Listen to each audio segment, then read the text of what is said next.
সঞ্জয়দা আপনি মঞ্চের সামনে চলে এসেছেন।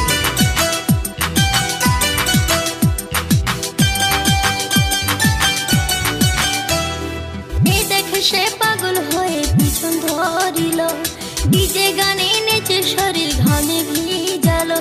যে দেখো সে